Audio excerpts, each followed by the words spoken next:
Sí, profe. Abril se celebra el Día ¿Escucha del el Idioma video? castellano en conmemoración al fallecimiento del gran literato, novelista Sí, y sí, poeta escucho, español profe. Miguel de Cervantes Saavedra, llamado también el príncipe de la literatura universal. Conocido también como el Manco de Lepanto, Cervantes Saavedra fue el más gran literato de su época, quien dejó como importante legado su producción literaria. Además, su obra cumbre que lo haría inmortal fue Don Quijote de la Mancha, esta fascinante obra que trata de un hombre que de tanto leer novelas de caballería acaba enloqueciendo y creyendo ser un caballero andante, nombrándose a sí mismo como Don Quijote de la Mancha. Sus intenciones son ayudar a los pobres y desfavorecidos y lograr el amor de la supuesta Dulcinea del Toboso, que es en realidad una campesina llamada Aldonza Lorenzo. La primera salida la hace solo, pero regresa en poco tiempo a casa y decide nombrar a Sancho Panza, un empleado suyo, escudero.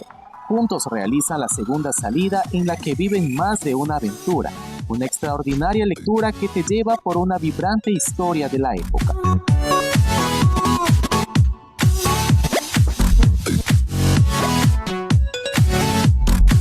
Nuestro idioma se llamó originalmente castellano porque se habló en el pueblo de Castilla, al norte de España.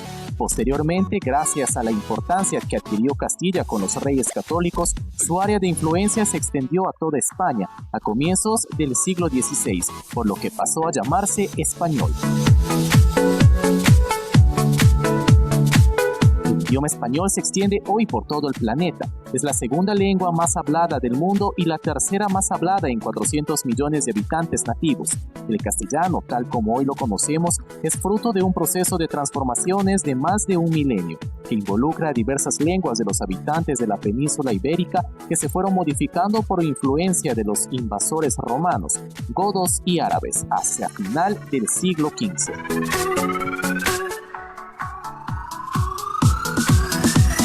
El español llegó al continente americano a través de los sucesivos viajes de Cristóbal Colón y luego con las oleadas de colonizadores que buscaban en América nuevas oportunidades.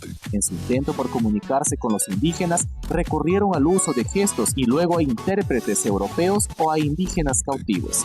Gracias a la interacción entre las múltiples culturas de América y los colonizadores, el español fue aprendido por los indígenas en gran parte del continente. Sin embargo, muchos pueblos conservaron sus lenguas y aún hoy perduran en sus culturas, aunque también hablan castellano.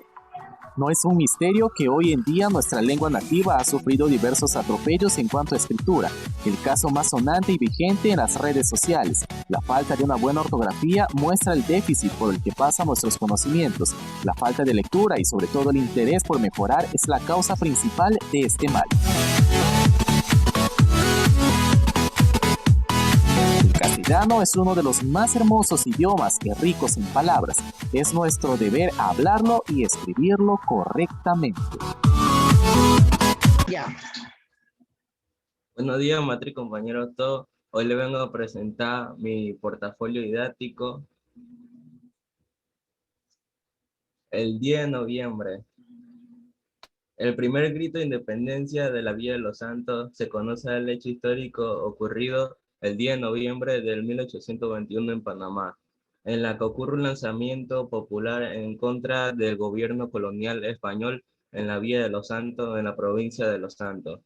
Según la tradición popular, este hecho fue encabezado por Rufín Alfaro. Aunque históricamente este hecho no está comprobado plenamente, este hecho desencadenó una serie de gritos de independencia en varias ciudades de Panamá, culminando una de la independencia de Panamá el 28 de noviembre de 1821.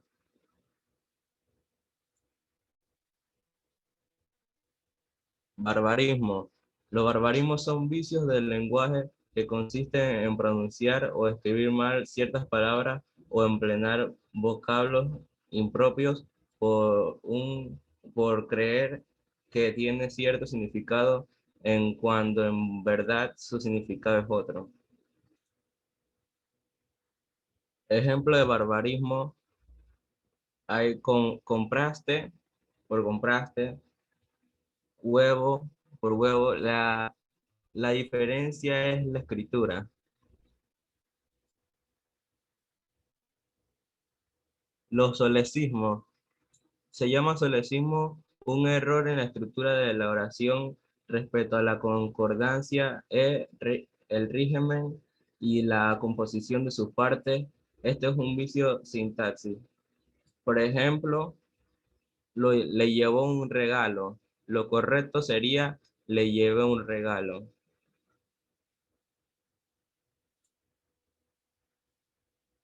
Los textos literarios y no literarios. Los textos literarios, como texto literario se denomina todo aquel texto en el que se reconocen las características propias de algún género literario, como la narrativa, la poesía, el teatro o el ensayo. Así, una narración o ensayo se componen fundamentalmente en prosa, mientras que la poesía se glosa en versos.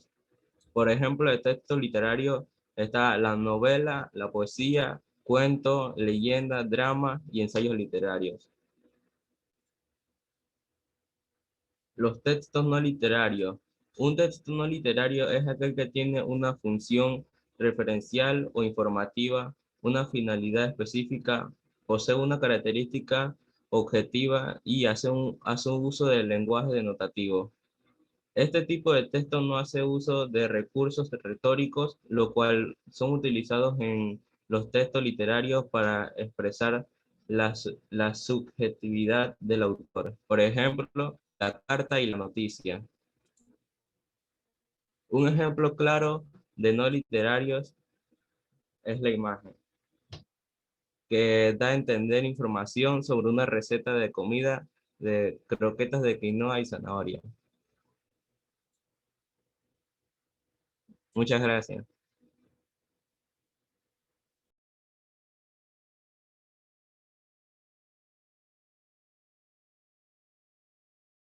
¿Puede decirme cuál es la primera, profe? Porque no se ve bien. Dime, hijo. Si puede decirme cuál es la primera, porque no se ve tan bien. Ah, ok.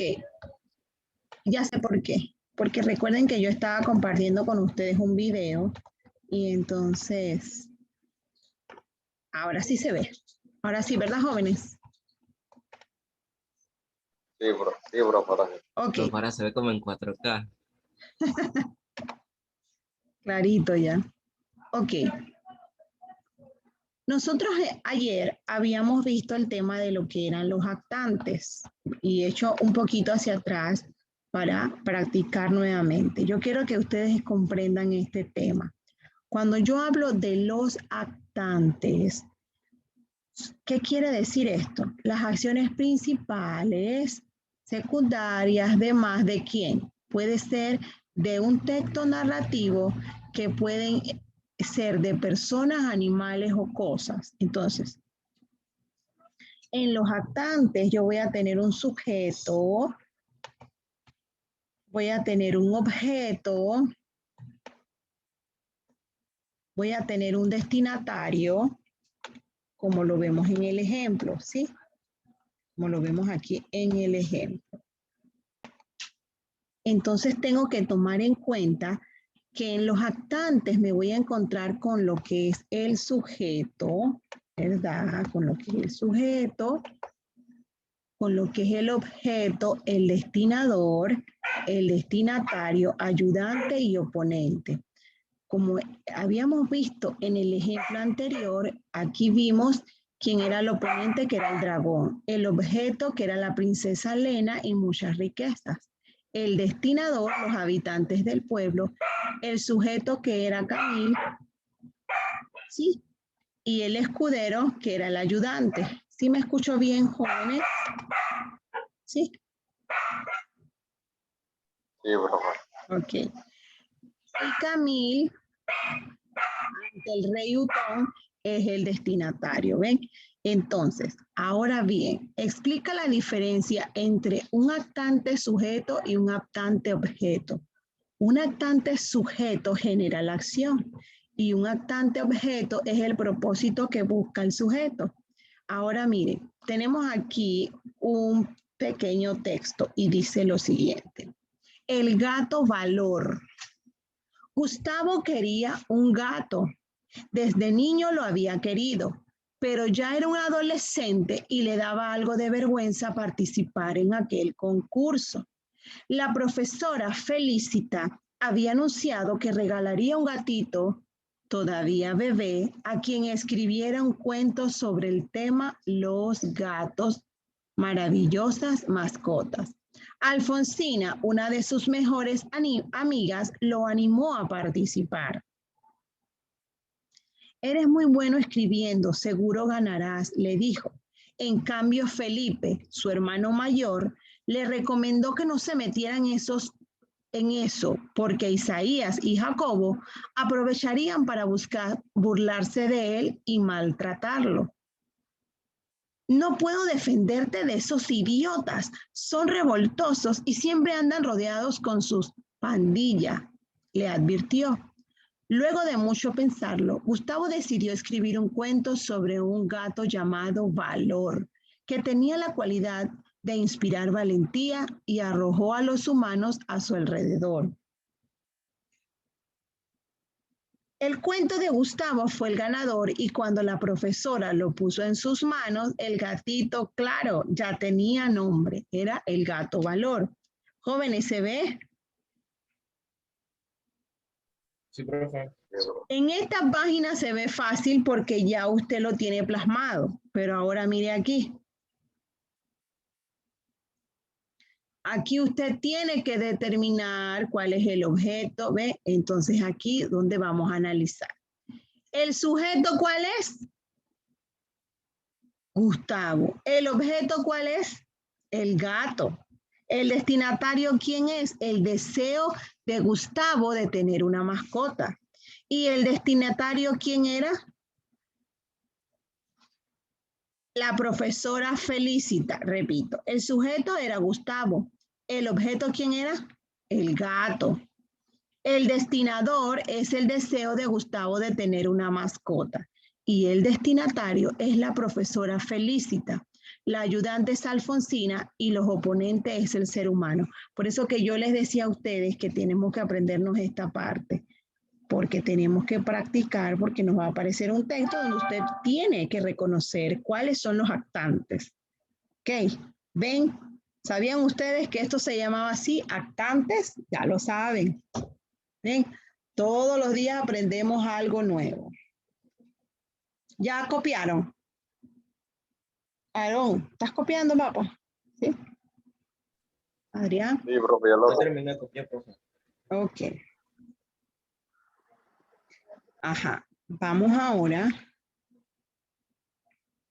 a copiar esta parte que está aquí, que este es una práctica en el libro. Anota ideas para mejorar la jerarquización de ideas en tus producciones escritas. Investigar los temas tratados y escribir uno o varios párrafos para desarrollar cada una de las ideas planteadas, buscar mecanismos para conectar las ideas entre sí. Y luego me dice, analiza los tipos de narrador que pueden relatar en este cuento deportivo. Aquí tenemos, el jugador sería un narrador protagonista en primera persona. El entrenador podría también narrar en primera persona como testigo, mientras que el locutor sería el narrador deficiente en tercera persona. Finalmente vemos uno de los pilares de la educación, que es aprender a aprender. ¿Sí? Vamos a copiar. Me hacen saber cuando terminan, por favor. Terminamos entonces con los actantes y entramos a lo que es características de un mensaje eficaz. El mensaje es la información transmitida por el receptor. Si el mensaje es eficaz, el receptor lo puede comprender y puede emitir a su vez un mensaje de respuesta, lo cual da lugar a una comunicación fluida. En este caso, ¿se acuerdan cuando yo les había dado el tema de la comunicación? Por eso es que le digo que cuando nosotros estamos dando un tema, tratemos de aprendernos el concepto básico para que cuando llegue otro tema que se correlacione, no sea más fácil, ¿sí? Entonces, esta es la comunicación oral y vamos con el tema de características del mensaje eficaz.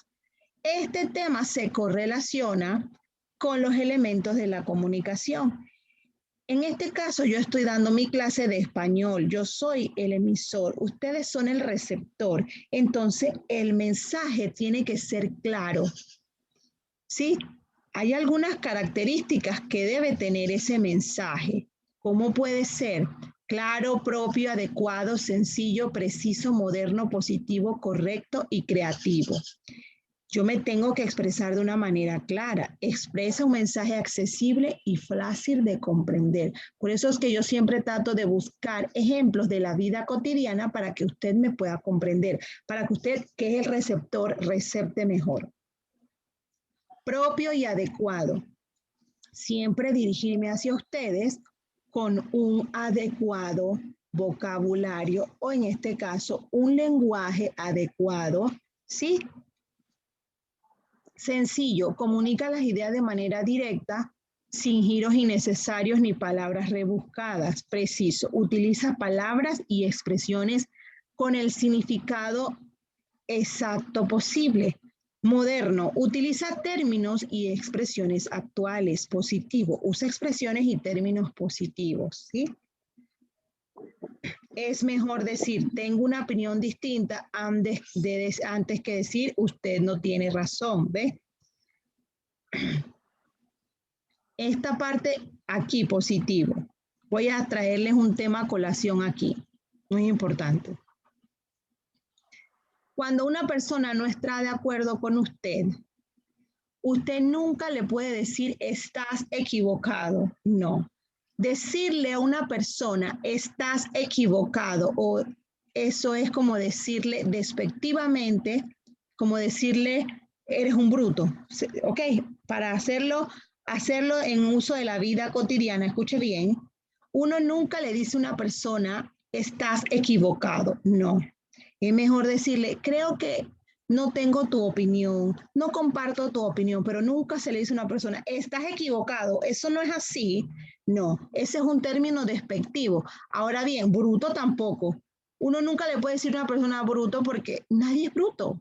Todas las personas tenemos inteligencias múltiples. Entonces, es para que vean, siempre me gusta traer a colación temas importantes a la hora de hablar, ¿sí? Entonces ya usted sabe cuando una persona no está de acuerdo o usted no está de acuerdo con la opinión de esa persona, usted no le diga, estás equivocado. No, usted le dice, creo que estás en lo incorrecto, creo que no tengo tu opinión, tengo otra opinión distinta, ¿sí?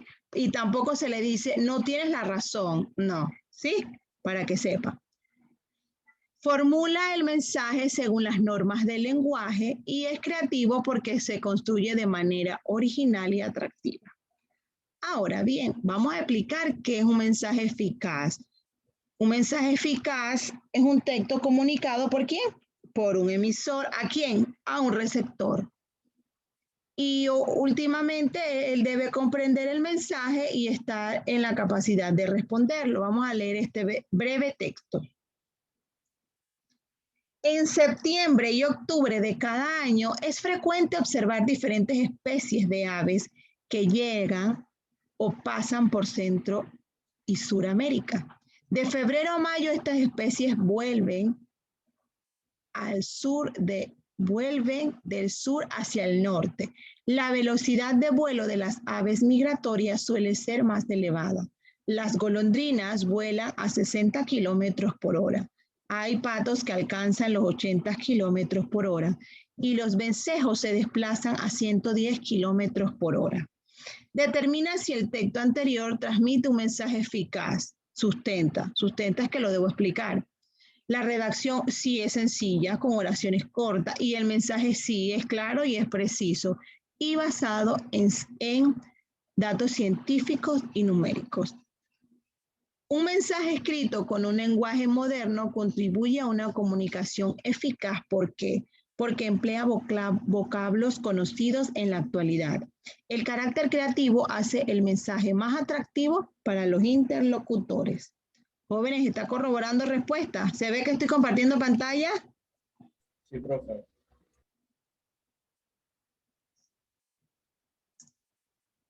Ok. Adrián, copie.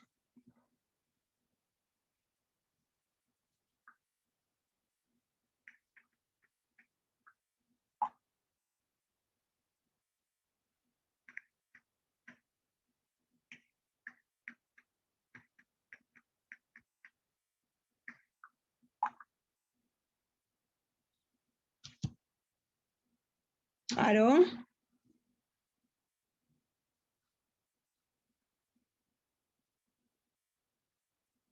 ¿Están Diga, por copiando? favor. ¿Están copiando? El día de hoy quedamos hasta aquí, hasta la página 55. Gracias, Adrián, Aarón, porque ustedes están el día de hoy aquí en mi clase de español, los bachilleres de comercio. Nos vemos Dios primero el lunes. Gracias por estar aquí. Dios me los bendiga. Chao. No. Yo, profe. Chao. Dios me los bendiga, chicos.